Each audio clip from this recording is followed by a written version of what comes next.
الحمد للہ رب العالمین والصلاة والسلام علی سید المرسلین وخاتم النبیین وعلی آلہ وصحبہ اجمعین ومن تبعہم بإحسان ودعا بدعوتہم الی یوم الدین اما بعد فاعوذ باللہ من الشیطان الرجیم بسم اللہ الرحمن الرحیم اتأمرون الناس بالبر وتنسون انفسکم وانتم تتلون الکتاب افلا تعقلون واستعینوا بالصبر والصلاة وإنها لکبیرة الا علی الخاشعین الذین یظنون انہم ملاقو ربہم وانہم الیہ راجعون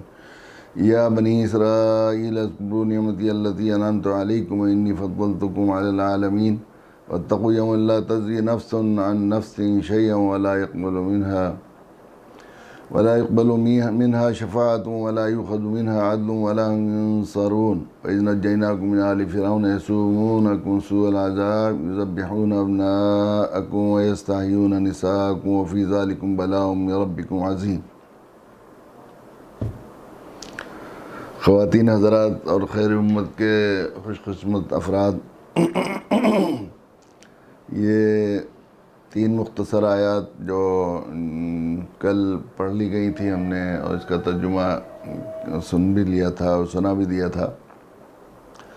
مگر اس خیال سے کہ ہم لوگ خیر امت کے فرد ہیں اور بحیثیت خیر امت دعوت ہمارا منصب ہے،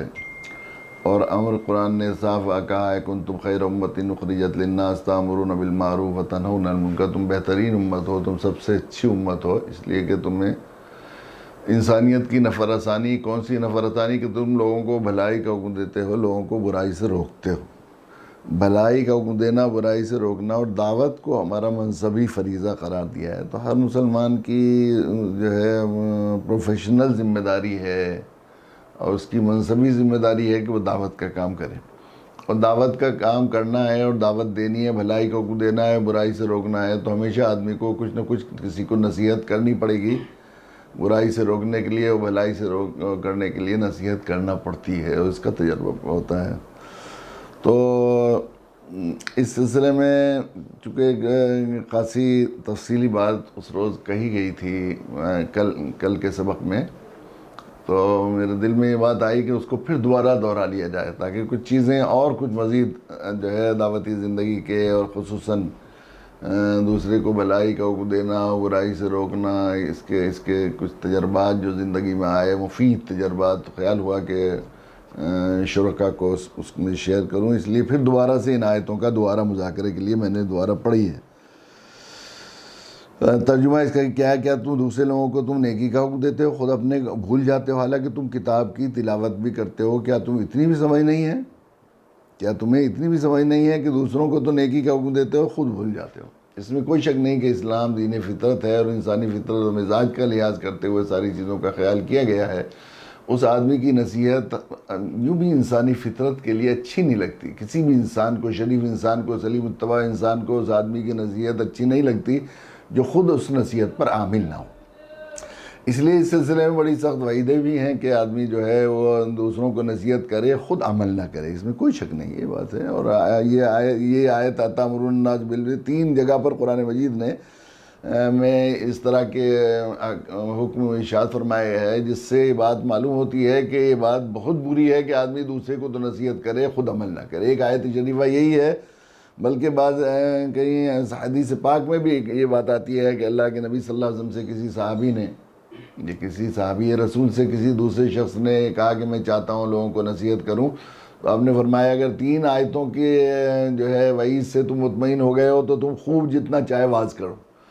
تو ان آیتوں میں ایک اتأمرون الناس بالبر وتنسون انفسکم، تم دوسرے لوگوں کو بھلائی کا حکم دیتے ہو اور جو ہے خود اپنی جانوں کو بھولے ہوئے، اپنی آپ کو بھولے ہوئے ہو۔ ایک تو یہ ہے، یا یہ کہ آیت ہے یا ایھا الذین آمنوا لم تقولون ما لا تفعلون، اے لوگو تم وہ بات کیوں کہتے ہو جس پر تم عمل نہیں کرتے، جس کو تم کرتے نہیں ہو، وہ بات کیوں کہتے ہو؟ اور ایک یہ حضرت شعیب علیہ السلام نے اپنی قوم سے کہا ما اريد ان اخالفکم ما انہاکم عنہ،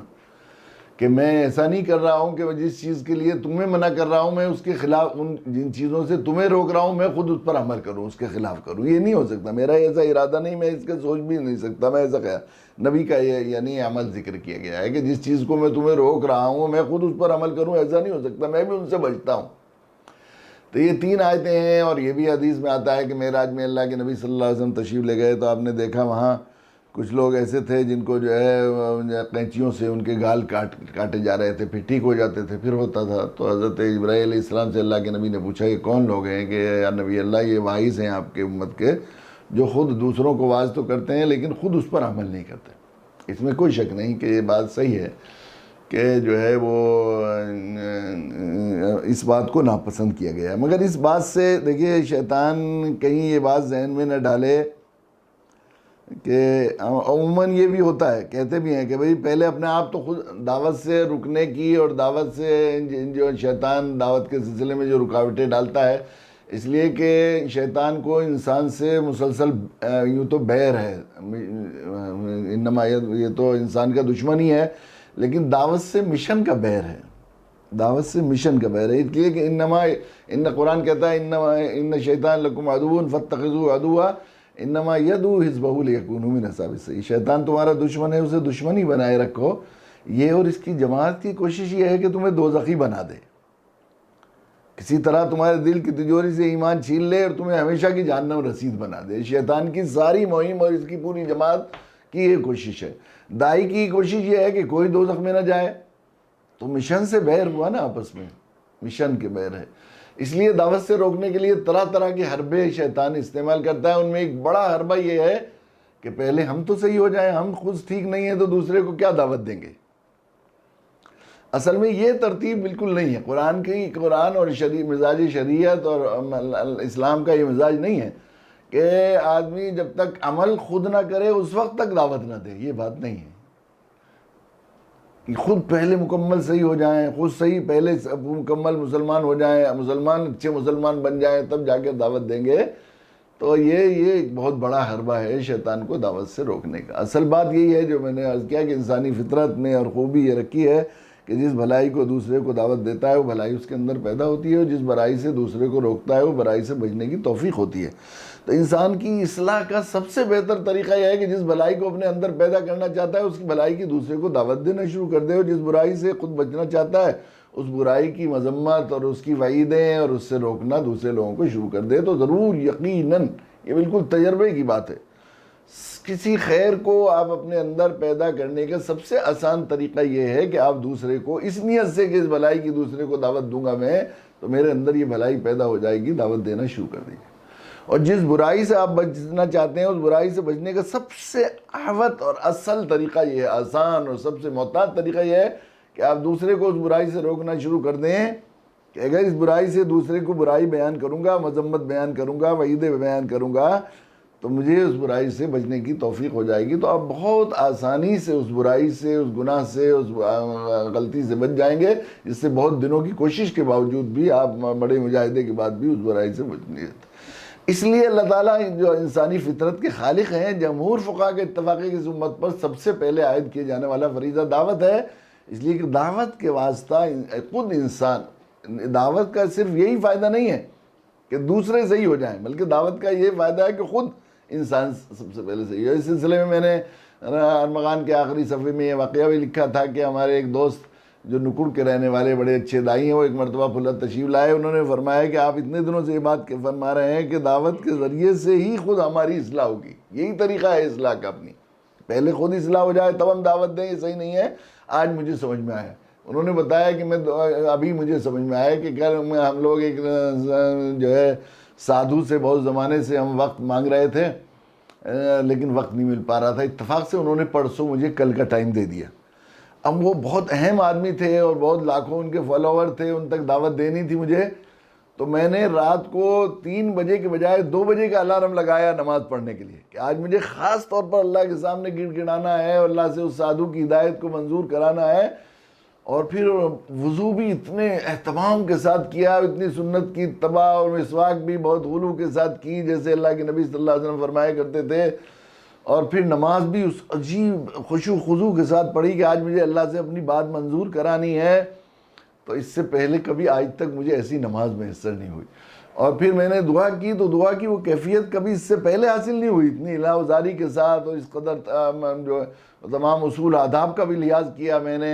اللہ کی بڑائی بھی بیان کی، درود شریف بھی کیا، استغفار بھی کیا، اور پھر دعا کی وہ کیفیت، دعا بھی میری. پھر صبح سویرا بچوں کو اسکول لے جانے کے لیے تیار کرتی تھی ہماری اہلیہ. تو 2-3 چھوٹے بچے ہیں اور وہ ذرا بیمار سی بھی رہتی ہیں، تو آج میں نے سوچا کہ ذرا ان کے ساتھ تعاون کروں گا تو اللہ تعالیٰ کی رحمت میری طرف جوش میں آئے گی اور میرا پروجیکٹ آج پورا ہوگا. پھر میں اہلیہ سے بھی کچھ تھوڑا سا مسکرا کر بات کی، اور یہ جو ہے یعنی، اور پھر میں گھر سے نکلا تو جیسے وہاں پہنچا بس اڈے پر،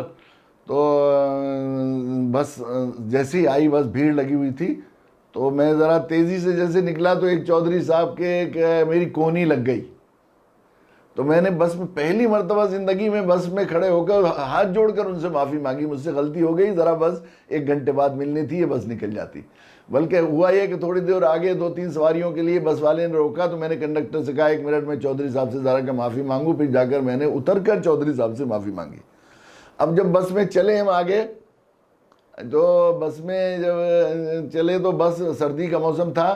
آگے کی کھڑکی کا شیشہ ٹوٹا ہوا تھا، تو وہاں ایک لالا جی 2 بچوں کو لے کے بیٹھے ہوئے تھے، جو بچے سسڑ رہے تھے سرد ہوا کی وجہ سے. تو میرے پاس گرم کا جو ہے چادر تھی، تو میں نے اپنی چادر اتار کر ان بچوں کو اڑا دی کہ اللہ کی مخلوق اور اللہ کے بندوں کے کام آؤں گا تو اللہ تعالیٰ خوش ہو جائیں گے اور میری دعوت میں اثر پیدا کر دیں گے. تو آج میں چونکہ دعوت کے ایک اہم مہم میں گیا تھا،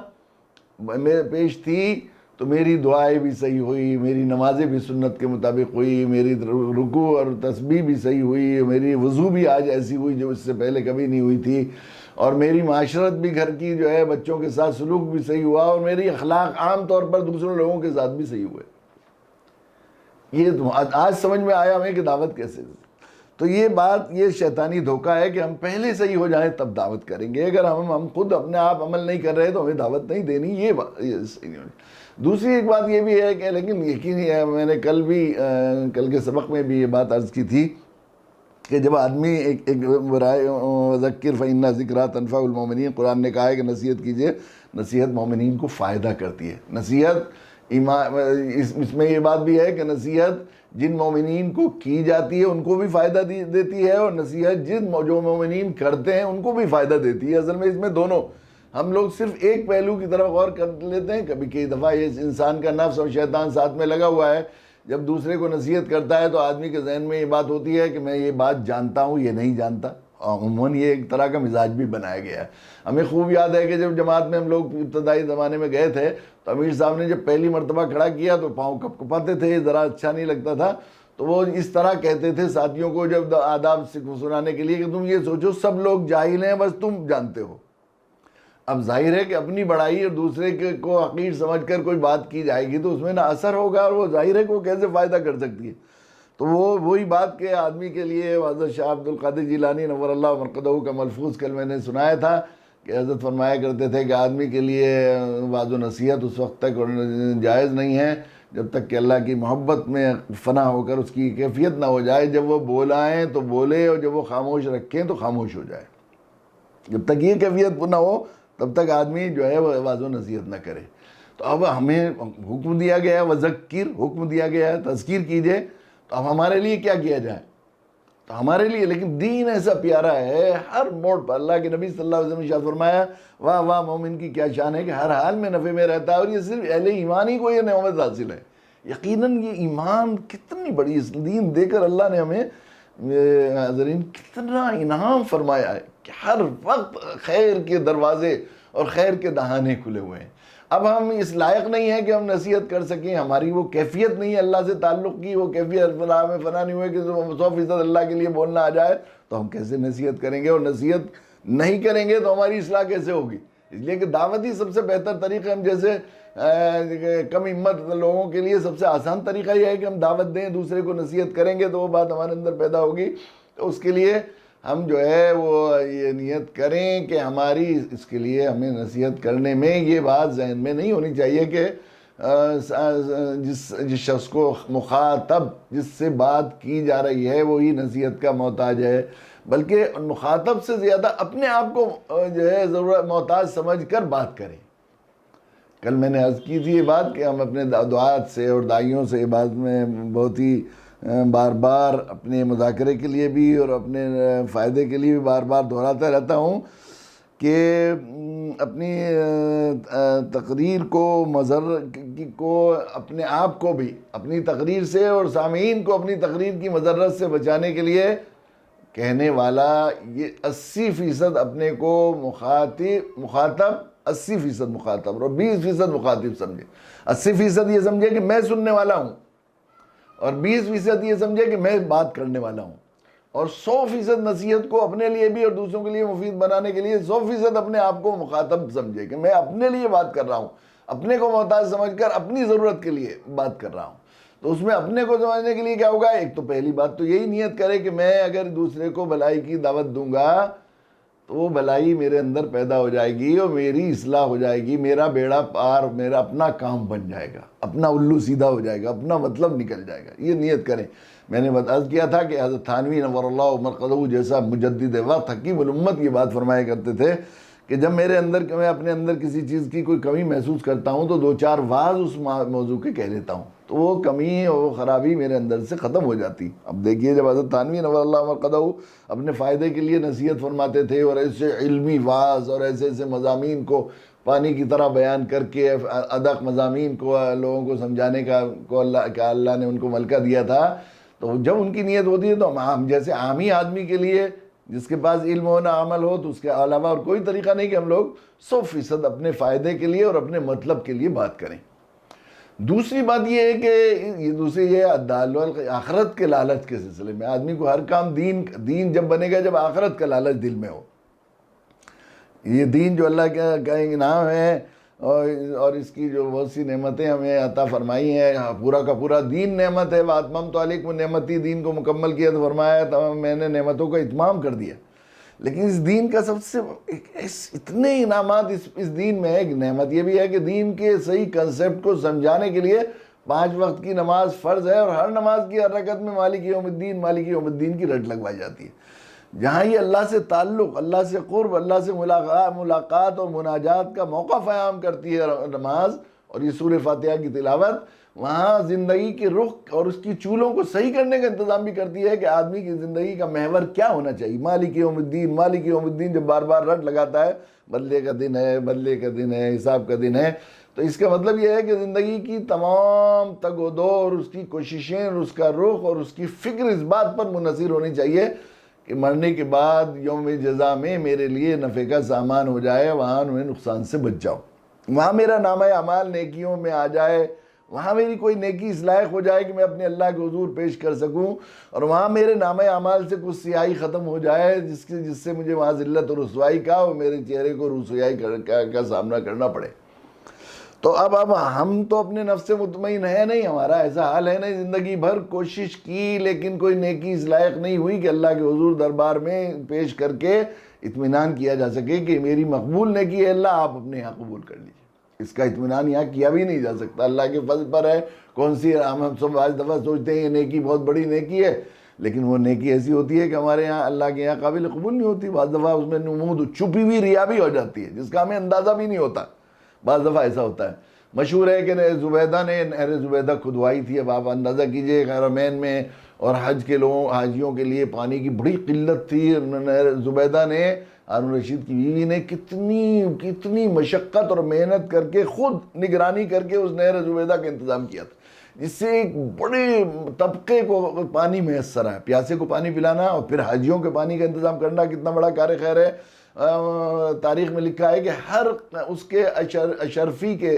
ہر پھاوڑے کے بدلے میں اس نے اشرفی دی تھی اور خود اپنی نگرانی میں وہ نہر کھدوائی تھی.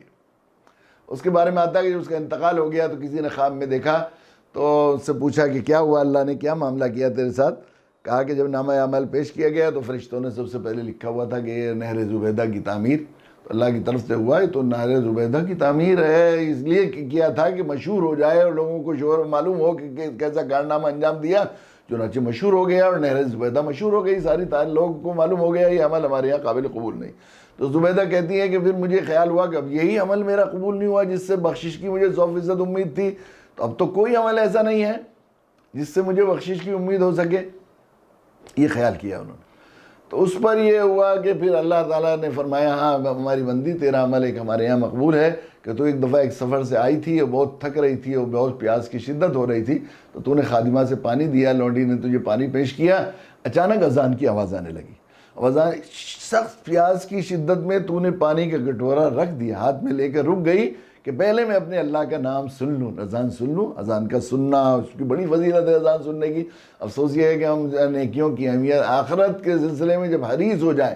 اور بدلے کے دن کی ضرورت کا احساس ہو جائے تو اس وقت ہر نیکی کے لیے آدمی بالکل دیوانہ وار اس کا ہوتا ہے۔ کتنی فضیلت ہے اذان کی۔ اللہ کے نبی صلی اللہ علیہ وسلم نے ارشاد فرمایا جس نے اذان کے کلمات سنے اور ان کے بدلے میں وہی کلمات جو ہے دہرائے، اس میں حی علی الصلاح حی علی الفلاح میں لا حول ولا قوت الا باللہ، لا حول ولا قوت الا باللہ العلی العظیم باللہ جو ہے یہ، اور اس کے بعد جو ہے اس نے درود پاک پڑھا اور میرے لیے مقام محمود کو طلب کیا، وسیلہ اور مقام محمود جو دعا ہے، اللہم رب هذه الدعوۃ التامہ والصلاۃ القائمہ پڑھی تو اس کے لیے میری شفاعت واجب ہو گئی، اللہ کے نبی صلی اللہ علیہ وسلم نے۔ اب اس خیال کے ساتھ جب یہ لالچ ہوگا کہ مجھے وہاں بہت ضرورت کے وقت میں آدمی کسی مشکل میں پھنس جاتا ہے، ذرا سا کوئی سہارا مل جائے، کسی باہر ایئرپورٹ پر کوئی جاننے والا مل جائے یا کسی جگہ تھانے میں گیا وہاں کہیں جاننے والا مل گیا اور دروغہ جی سے سفارش کرا دی تو کتنا آدمی اسے اس سفارش کو محسوس، وہاں میدان معیشت کے اس میں جب اپنے ماں باپ اور عزیز و اقارب چھوڑ دیں گے اس وقت اللہ کے نبی کی شفاعت واجب ہو جانا کتنا بڑا عمل ہے۔ تو پھر کبھی آدمی اذان کو بے توجہی کے ساتھ سنے گا؟ تو وہ اس نے زبیدہ نے یہ سوچ کر کہ میرے اللہ کا نام لیا جا رہا ہے سنا، اور اتنی دیر پانی پینے میں توقف کیا۔ اللہ نے فرمایا ہمیں اس عمل پر زبیدہ پیار آ گیا اور ہم نے تمہاری اس کی وجہ سے مغفرت فرما دی۔ تو آدمی کے یہ کوئی عمل، اگر آدمی بظاہر اچھی حالت کے ساتھ ہم نے عمل کیے بھی ہوں پھر بھی یقین کرنا کہ اللہ کی بارگاہ میں قبول ہو گئے ہیں، مقبول عمل ہو گئے ہیں، اس کا امکان نہیں ہے۔ تو اب ہمیں ضرورت ہوگی وہاں مقبول اعمال کی، اعمال کی ضرورت نہیں ہوگی، جو عمل وہ ہیں جو اللہ کے یہاں مقبول ہو جائے۔ اور حدیث میں آتا ہے الدال الخیر کفاعلہ، جو کسی کار خیر کا ذریعہ بن جائے اسے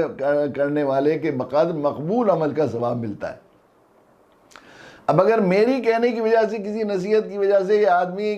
کسی نیکی کو کر لیا ان لوگوں نے جن سے ہم نصیحت کر رہے ہیں، یا میرے روکنے کی وجہ سے کسی گناہ سے رک گئے، تو میرے نامہ اعمال میں ایک مقبول عمل کا، ایک اللہ کی رضا کے لیے مقبول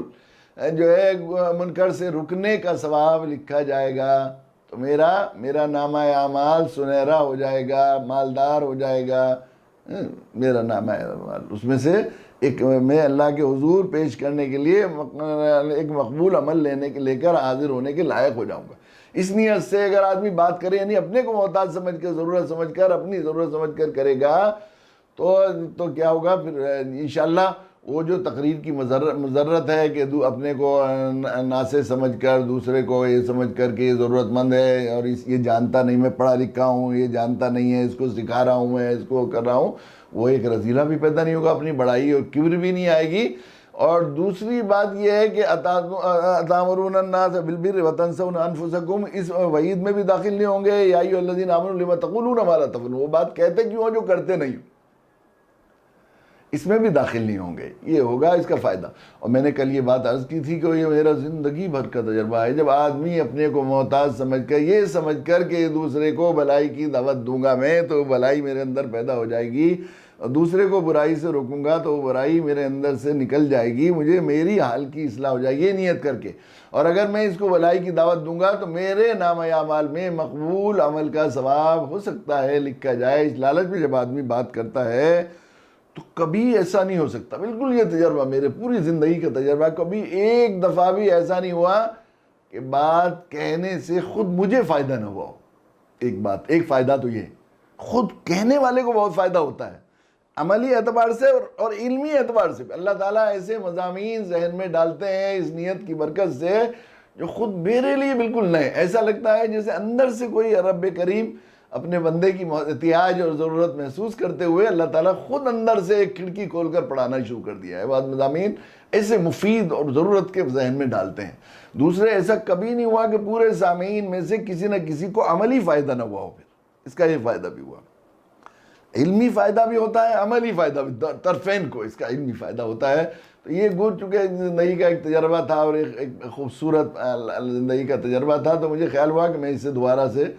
کروں. اس سلسلے میں نے ایک واقعہ ہمارے بزرگوں کا ہے.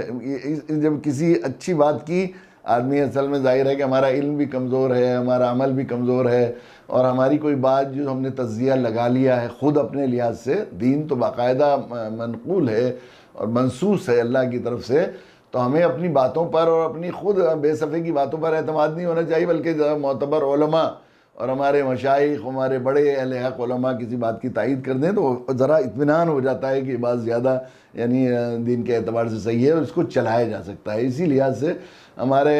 بزرگوں میں حضرت قاری صدیق صاحب نور اللہ مرقدہ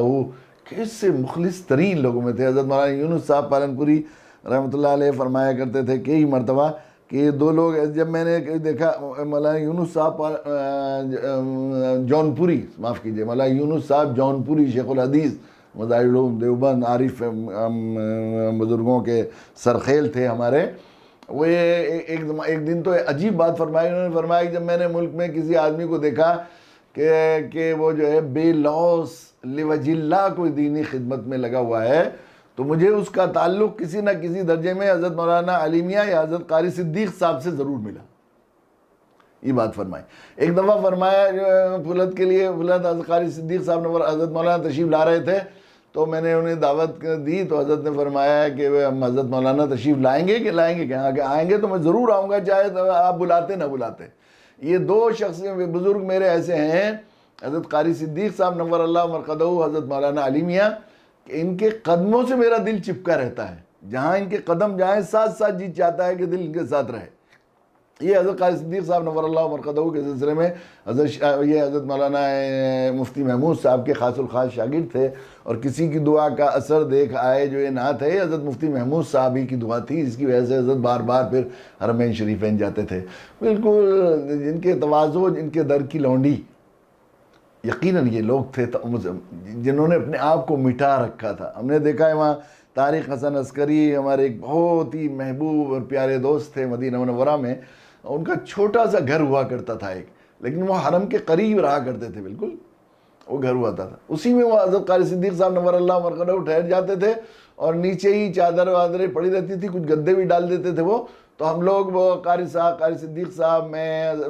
کبھی طارق صاحب بھی آ کے ساتھ ساتھ لیٹ جاتے تھے، اور بے تکلف کبھی ہاتھ بھی رکھ لیتے تھے وہ ہمارے اوپر، کبھی جو ہے اور قریب ہو کر نعت وغیرہ نظم سنانے کا کبھی معاون ہوتا تھا تو وہ لیٹے لیٹے وہ اشعار سناتے رہتے تھے اور ان پہ سر دھنتے رہتے تھے، بالکل جیسے بالکل ایک عامی آدمی. ہمیں کبھی خیال بھی ہوتا تھا کہ یہ ہماری بڑی بے ادبی کی بات ہے، ہم بیٹھ جاتے ہیں، نہیں دیکھو بھائی مجھے تکلف رہے گا، کلیم ہے کلیم صاحب، مری کلیم ہمیں تکلف ہوگا، لیٹ جاؤ ذرا، میں رات سے چین سے لیٹ پاؤں گا، ایسا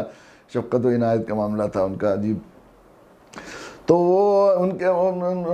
وہ بار بار وہاں جایا کرتے تھے. وہ کسی کی دعا کا اثر دیکھ آئے، حضرت مفتی محمود صاحب کی دعا کا اثر تھا. وہ حضرت مفتی محمود صاحب کے وہ خاص شاگرد رشید تھے، اگرچہ وہ مجاز تھے حضرت مولانا اسد اللہ صاحب کے، حضرت تھانوی نور اللہ مرقدہ کے اجل خلفاء میں تھے حضرت مولانا اسد اللہ صاحب ناظم مظاہر العلوم، جن کے بارے میں حضرت مولانا منظور نعمانی صاحب نے کہیں میں نے دیکھا پڑھا ہے، کہیں لکھا ہے انہوں نے کہ اگر میں یہ قسم کھاؤں کہ وہ مولانا اسد اللہ صاحب کی حیثیت ایسی تھی کہ انہوں نے جب سے ہوش سنبھالا ہے شاید صغیرہ گناہ بھی ان سے نہیں ہوئے ہوں گے، تو میں سمجھتا ہوں کہ میں غلو نہیں کروں گا. 14 زمانوں میں شعر کہہ سکتے. علم کا حال یہ تھا، روحانیت کا عجیب کیفیت تھی ان کی. وہ فرمایا کرتے تھے جب اللہ مجھ سے پوچھیں گے کیا لے کر آئے تو کہتے تھے قاری صدیق محمد صدیق ولی صدیق کو پیش کروں گا. اور حضرت شیخ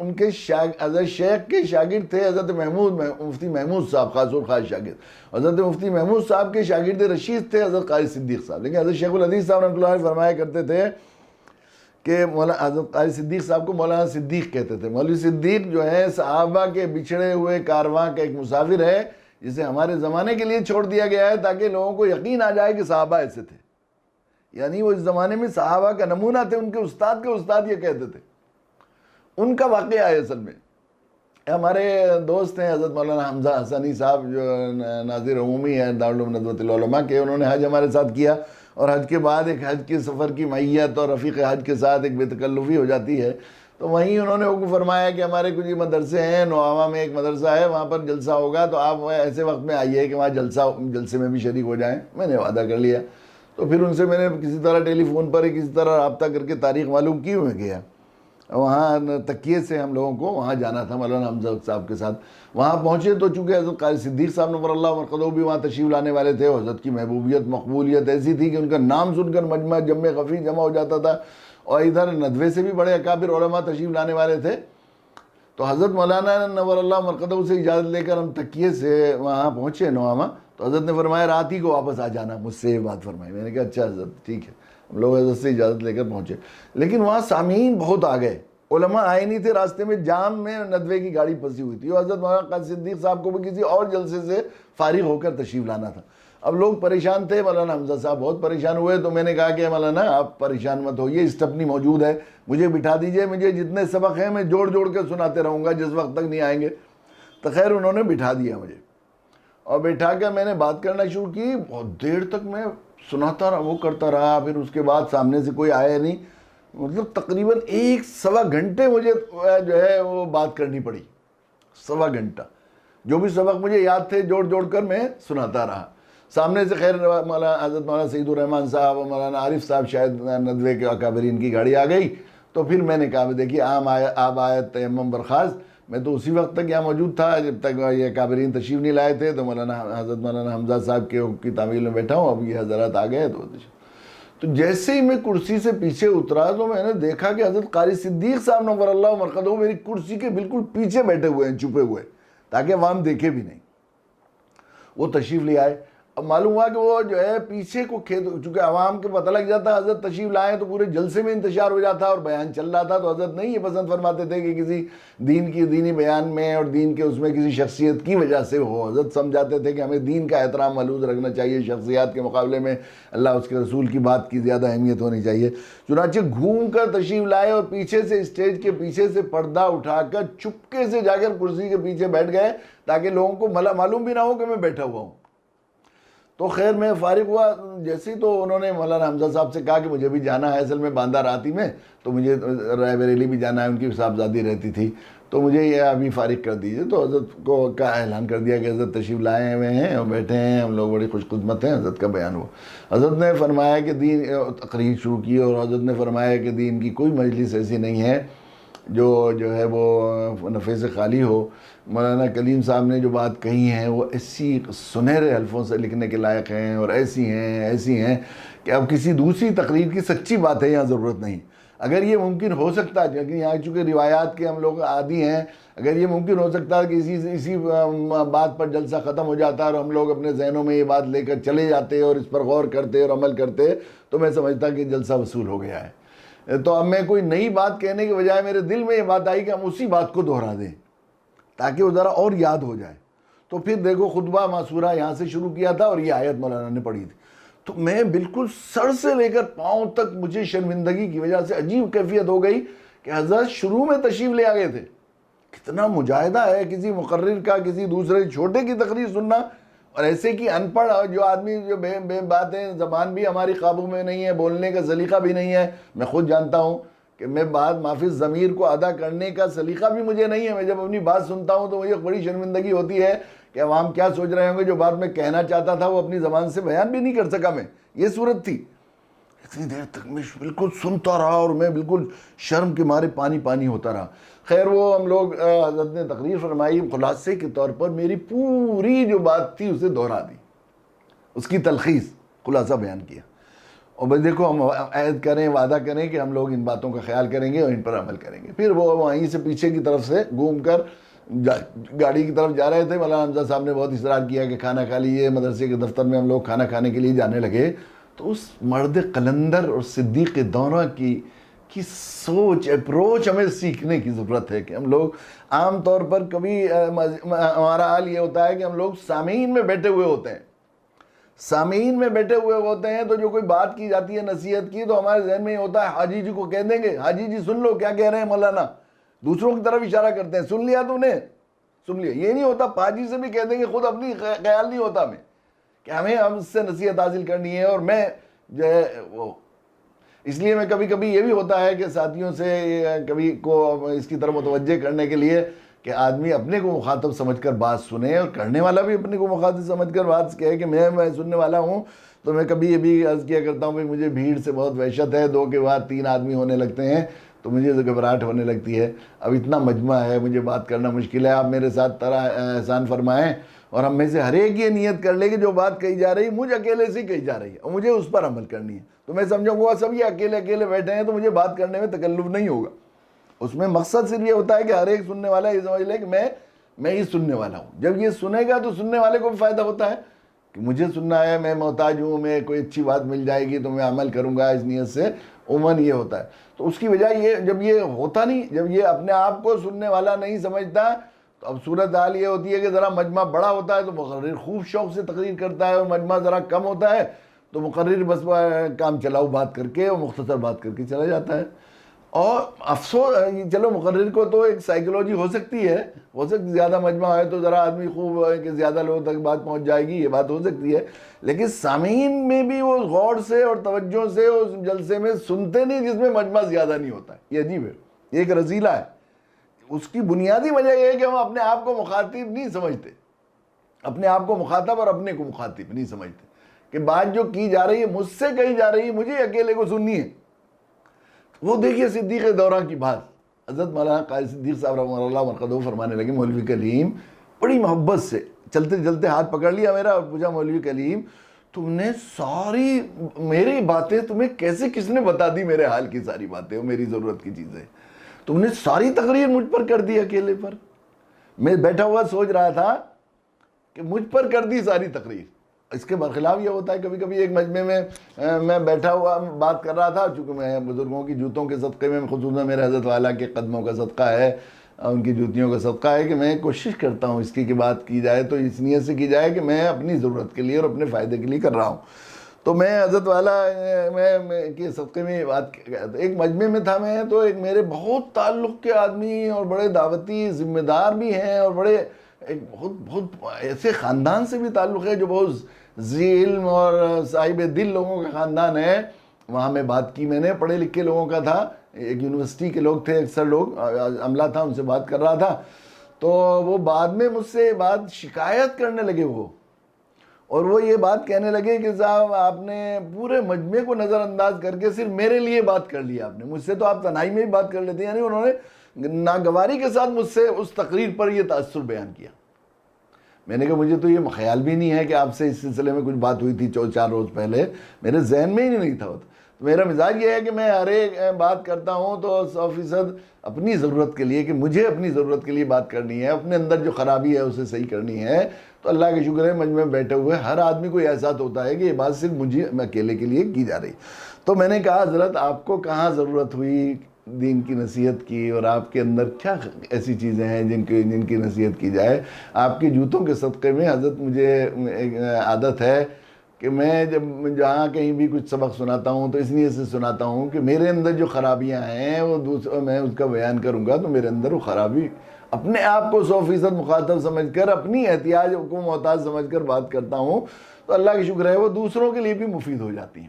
اور حضرت گلے سے لگ گئے، چمٹ ڈال دیا مجھے، سبحان اللہ سبحان اللہ، کیا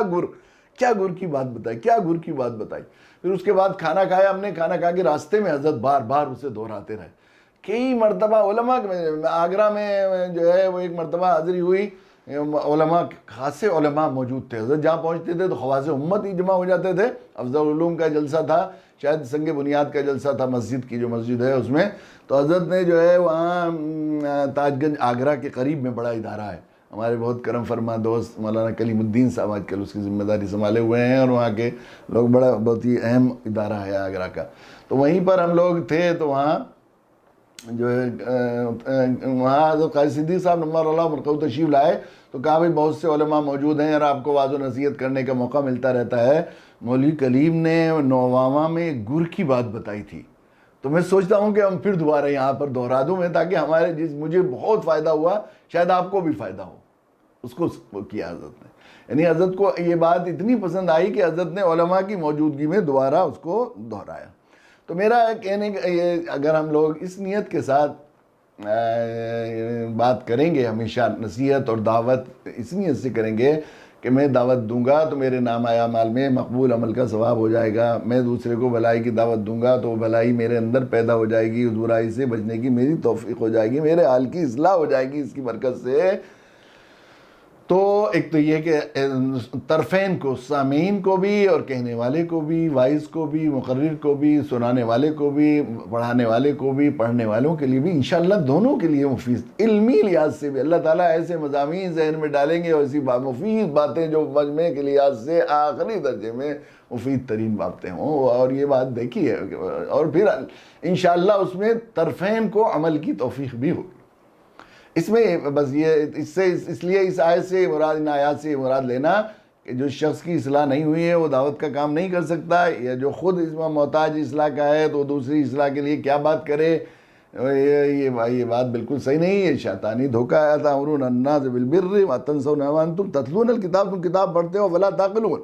پھر فرمایا واستعینوا بالصبر والصلاۃ وانھا لکبیرۃ الا الخاشعین۔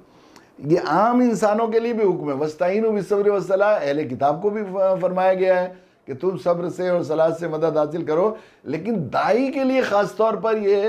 چونکہ قرآن کتاب دعوت و کتاب ہدایت ہے، اور یہ دعوت کا مکمل نصاب ہے۔ ایک اچھا داعی کیسے اپنے آپ کو داعی بنا سکتا ہے، اپنی دعوت میں زیادہ سے زیادہ کیسے تاثیر پیدا کر سکتا ہے، اس کے لیے جو باتیں ہو سکتی ہیں وہ سب بتائی گئی۔ اس میں وَاسْتَعِینُوا بِالصَّبْرِ وَالصَّلَاةِ وَإِنَّهَا لَكَبِيرَةٌ إِلَّا عَلَى الْخَاشِعِينَ الَّذِينَ يَظُنُّونَ أَنَّهُمْ مُلَاقُو رَبِّهِمْ وَأَنَّهُمْ إِلَيْهِ رَاجِعُونَ۔ مدد حاصل کرو، استعانت حاصل کرو، اس سے جو ہے پاور حاصل کرو، انرجی حاصل کرو صبر سے۔ صبر کے معنی کل بتائے گئے تھے کہ صبر کے معنی صدمہ برداشت کرنے کے نہیں ہیں، بلکہ طبیعت کے خلاف، مزاج کے خلاف، امید کے خلاف، چاہت کے خلاف دیکھ کر ریئیکٹ نہیں کرنا، اپنی بھلائی پر جمے رہنا استقامت کے ساتھ۔ وَاسْتَعِینُوا بِالصَّبْرِ وَالصَّبْرِ، جمع، اور مخالف حالات میں طبیعت کے خلاف، نفس کی چاہت کے خلاف طاعت پر جمے رہنا، اور نفس کی خواہش کے خلاف گناہوں کو چھوڑنے پر جمے رہنا، برائیوں کے چھوڑنے پر جمے رہنا، اس کو صبر کہا گیا ہے۔ تو صبر سے مدد لی، میں نے عرض کیا تھا کل کہ قرآن مجید میں جتنی جگہ ایمان کا ذکر ہے اتنی جگہ صبر کا ذکر ہے۔ اس سے معلوم ہوتا ہے کہ داعی کے لیے صبر کی کتنی اہمیت ہے، اور قرآن متقی کے لیے بھی صبر کی کتنی، تقوی کے لیے بھی صبر کی بنیادی بات صبر ہی ہے۔ متقی جبھی بنے گا جب آدمی جو ہے گناہوں سے بچے گا اور اپنے آپ کو روکے گا اور اس پر جمع رہے گا رکنے پر۔ اگر کبھی کر لیا گناہ، کبھی نہیں کیا، تو پھر تقوی کی کیفیت حاصل نہیں ہو سکتی۔ وَاسْتَعِینُوا بِالصَّبْرِ وَالصَّلَاةِ، اور نماز، اللہ سے تعلق جتنا بڑھتا ہے، نماز جو ہے وہ صلاۃ معراج المومنین، اللہ سے ملاقات، اللہ سے تقرب۔ حدیث میں آتا بھی ہے کہ جو چیزیں اللہ کے تقرب حاصل کرنے کی ہیں ان میں سجدوں سے زیادہ اللہ کے کوئی کسی چیز سے انسان قریب نہیں ہوتا۔ سجدے میں سب سے زیادہ قریب ہوتا ہے جو اللہ نے اسے فرض کی ہے۔ اللہ کے نزدیک جو ہے سب سے زیادہ آدمی جس چیز سے تقرب حاصل کرتا ہے وہ چیزیں جو فرض کی گئی ہیں، جو ان فرضوں میں سب سے پہلے جس چیز کا سوال ہوگا وہ نماز کا سوال ہوگا۔ تو جتنا زیادہ داعی اور اللہ سے تعلق، جب تک نبی اکرم صلی اللہ علیہ وسلم ہمارے لیے رول ماڈل اور آئیڈیل داعی ہیں، اللہ کے نبی صلی اللہ علیہ وسلم ارشاد فرماتے تھے نماز میری آنکھوں کی ٹھنڈک ہے۔ کبھی کبھی حضرت بلال سے فرمایا کرتے، بلال اذان دو، میری آنکھوں کی ٹھنڈک کا نظم کرو، میری آنکھوں، نماز آنکھوں کی ٹھنڈک ہو جائے، جس سے محبت ہو، اس سے ملاقات۔ کتنا آدمی تھکا ہوا ہو، کتنا پریشان حال ہو، کتنا مصیبت میں ہو، کتنا شکستہ دل ہو، کوئی محبوب آدمی جو خیر خواہ ہے، جو غمخوار ہے، جس سے محبت ہے، اس سے مل لیتا ہے آدمی، تو بالکل کلیجہ ٹھنڈا ہو جاتا ہے، دل کو تسلی ہو جاتی ہے، غم ہلکا ہو جاتا ہے۔ تو جب اللہ کے سامنے فریاد کر لے گا آدمی، اللہ کے سامنے جو ہے مناجات کر لے گا، اللہ کے سامنے راز و ریاض کر لے گا، اوزاری کر لے گا آدمی، تو بالکل ساری دعوت کی راہ کی اور جو عبادت اور طاعت کی راہ کی جو مشکلات اور جو تکان ہے وہ ختم ہو جائے گی۔ تو اس سے گویا ایک طرح سے انرجی ملتی ہے صبر سے، اور جو ہے لیکن یہ چیزیں فرمایا انہا لکبیرۃ، یہ بڑی بھاری ہے، الا علی الخاشعین، جس کا اللہ سے ایسا تعلق پیدا ہو گیا ہے، جو اللہ سے اتنی محبت کرنے لگا ہے، اور جو اللہ کو ایسا محسن مانتا ہے، اور اللہ کی ذات عالی پر ایسا ایمان رکھتا ہے، امید لگائے ہوئے ہے، اس سے ایسی خوف کے اور امید کے خوف کے تعلقات اس کے صرف اللہ کے ساتھ وابستہ ہیں، تو کہ اللہ کی ذرا سی ناراضگی ہے، نگاہ پھرنے سے اس کا دل ٹوٹ جاتا ہے۔ خشیت کا مطلب یہ ہے، ایسی کیفیت کا رکھتا ہے، وہی آدمی صبر سے اور نماز سے استعانات حاصل کرتا ہے، وہی شخص جمے گا نیکی پر، وہی شخص اپنی بھلائی پر کتنا مدعو کی طرف سے برائی ہوتی رہے، کچھ ہوتی رہے، اسے تو اللہ سے معاملہ ہے۔ وَاصْبِرْ وَمَا صَبْرُكَ، اللہ تعالیٰ صبر کی اہمیت کو اس سے سمجھیے، اللہ تعالیٰ بار بار فرما رہے ہیں اپنے نبی سے وَاصْبِرْ وَمَا صَبْرُكَ، اللہ کے نبی خود استقامت کا اور کیسی صبر اس کا جو ہے پہاڑ تھے، لیکن پھر فرما رہے ہیں وَاسْتَعِينُوا بِالصَّبْرِ وَالصَّلَاةِ، وَاصْبِرْ وَمَا صَبْرُكَ إِلَّا بِاللَّهِ، صبر کیجیے، آپ کا صبر اللہ کے لیے، ڈیلنگ اللہ سے ہے، ان کے لیے تھوڑا یہ جو ہے یہ کچھ آپ کی بات مان نہیں رہے، آپ کی بات کو توجہ نہیں دے رہے، آپ کی اتنی خیر خواہی کے باوجود آپ کا احسان ماننے کے بجائے آپ کو برا بھلا کہہ رہے ہیں، آپ کی مخالفت کر رہے ہیں، آپ کی جان کے پیچھے، آپ کی آن کے پیچھے تکلیف پہنچا رہے ہیں، ان سے کوئی مطلب نہیں ہے، آپ کا تو اللہ سے ڈیلنگ ہے، وہاں پوری کی پوری ہے۔ وَاسْتَعِينُوا الَّذِينَ يَظُنُّونَ أَنَّهُم مُّلَاقُو رَبِّهِمْ وَأَنَّهُمْ إِلَيْهِ راجعون، جس کو یہ امید ہوگی کہ مجھے اللہ کے یہاں سے لینا ہے، مجھے اپنا حساب کرنا ہے، اور وہ اللہ وہ میرے رب ہیں، پالن ہار ہیں، میری تمام چیزوں کو دیکھ رہے ہیں، اور وہ ان کی طرف مجھے لوٹ کر جانا ہے، وہی صبر سے اور صلاح سے مدد حاصل کر سکتا ہے، وہی صبر سے اور صلاح سے مدد حاصل کرتا ہے۔ اللہ کا شکر ہے کہ اللہ تعالیٰ نے دیکھیے ہم لوگ پھر دوبارہ آخر میں بھی نیت کا حساب کر لیں۔ میں معذرت خواہ ہوں، میں سوچ رہا تھا کہ آج شروع میں آ کر میں یہ بات کہوں گا کہ آئیے ہم پھر اپنی نیت کی تصحیح کر لیں، اور اس لیے کہ من قام رمضان ایمان و احتساب، من صام نماز کی تلاوت کی ساری فضیلت ایمان و احتساب کے ساتھ اور تصحیح نیت اور اخلاص کے ساتھ اللہ کے یہاں قابل قبول ہے۔ تو ہمارا یہ وقت، اور جب ہم اللہ کے یہاں مقبول بنانا ہے اپنے وقت کو، اپنی زندگی کو، تو سب سے بہتر وقت وہ ہے جو خیرکم من تعلم القرآن وعلمہ میں لگے گا، جو قرآن سیکھنے اور سکھانے میں لگے گا۔ یہ ہم لوگ پھر دوبارہ نیت کر لیں۔ تھوڑا ظاہر ہے کہ اب یہ روزے کی حالت میں ایک طویل وقفہ ہوتا ہے جس میں درس کا سلسلہ شروع چلتا ہے، تو لیکن ہم لوگوں کو اگر ہمیں اس بات پر یقین ہے اور ایمان و احتساب کی کیفیت ہماری ہے اور ہماری نیت صحیح ہے، اور ہم یہ سمجھ رہے ہیں کہ یہ وقت جو ہمارا درس قرآن میں لگا ہے، یہ آج روزے کا یا رمضان مبارک کے ان لمحات کا سب سے قیمتی وقت ہے، اس لیے کہ اس میں صرف قرآن کی ہم نے تلاوت بھی کی، قرآن سنا بھی، سننے کی فضیلت بھی ہے، قرآن پڑھنے کی فضیلت بھی ہے، اور قرآن کے علوم بھی ہم نے دوبارہ اس کا مذاکرہ کیا۔ قرآن میں تفکر، تدبر، بعض علماء نے لکھا ہے کہ ایک آیت تفکر تدبر کے ساتھ پڑھ لینا بہت زیادہ، بہت ساری تلاوت سے افضل ہے۔ جو ہمارا یہ وقت تعلیم و تعلم قرآن میں لگا ہے، یقیناً ہمارے لیے بڑی سعادت کی بات ہے، شرف کی بات ہے۔ اللہ تعالیٰ قبول فرمائے اپنی بارگاہ میں، اور ہماری زندگیوں میں قرآن مجید کا نور عطا فرمائے، اور ہمیں اس پس منظر میں قرآنی رہنمائی میں اپنی دعوت کی فکر کو 100% نبوی انداز میں، قرآنی انداز میں اختیار کر کے اسے زیادہ سے زیادہ مؤثر اور مفید، اپنے لیے بھی مفید اور دوسروں کے لیے بھی مفید بنانے کی توفیق نصیب فرمائے، اور تقریر و وعظ و نصیحت کے مضر اثرات سے ہم سب کو محفوظ۔ اللہ تعالیٰ ہمیں بھی اور آپ کو بھی نفس کے، ہمارے نفوس کے، ہمارے برے اعمال کے شرور سے، ونعوذ باللہ من شرور انفسنا ومن سیئات اعمالنا، ونعوذ باللہ من شرور انفسنا ومن سیئات اعمالنا، اللہم انا نسألک خیر ما سألک منہ نبیک محمد صلی اللہ علیہ وسلم، ونعوذ بک من شر ما استعاذک منہ نبیک محمد صلی اللہ علیہ وسلم، وانت المستعان وعلیک البلاغ ولا حول ولا قوة الا باللہ، سبحان ربک رب العزة عما یصفون وسلام علی المرسلین والحمد للہ رب العالمین۔